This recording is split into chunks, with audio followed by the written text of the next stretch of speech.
Les ultraviolets au secours de nos océans. Afin de ne pas polluer, les navires de commerce sont depuis peu contraints de traiter leurs eaux sales.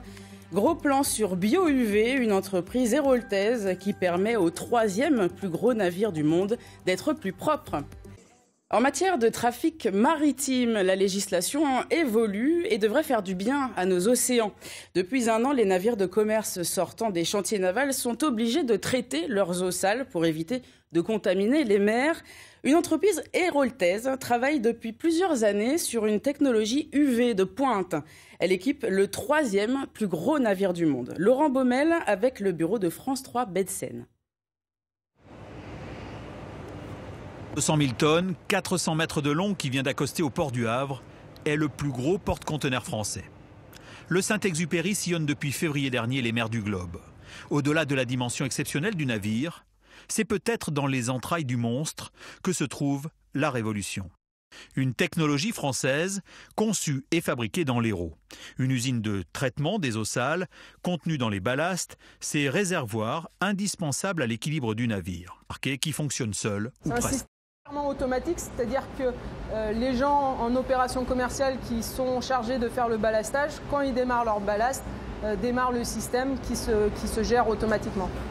Et c'est à Lunel que cette technologie a vu le jour après 7 longues années de recherche. Ces ingénieurs ont mis au point un réacteur UV qui tue la majorité des micro-organismes et des bactéries présentes dans les eaux de ballast. L'eau rentre dans l'appareil, suit la lampe UV qui est installée à l'intérieur et ressort. Et donc au cours de ce passage, tous les micro-organismes vivants présents dans l'eau sont irradiés par des UVC. Tous sans exception ?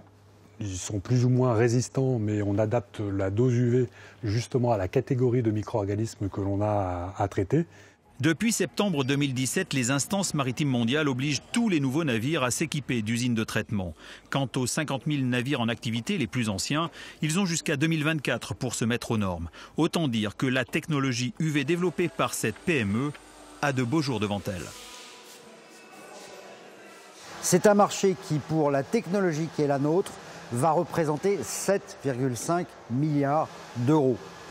Alors, nous ne prendrons pas les 7,5 milliards, mais on sera très très heureux, et c'est atteignable, que nous puissions effectivement pourvoir 5% de ce marché, ce qui est déjà énorme sur une période de 6 ans.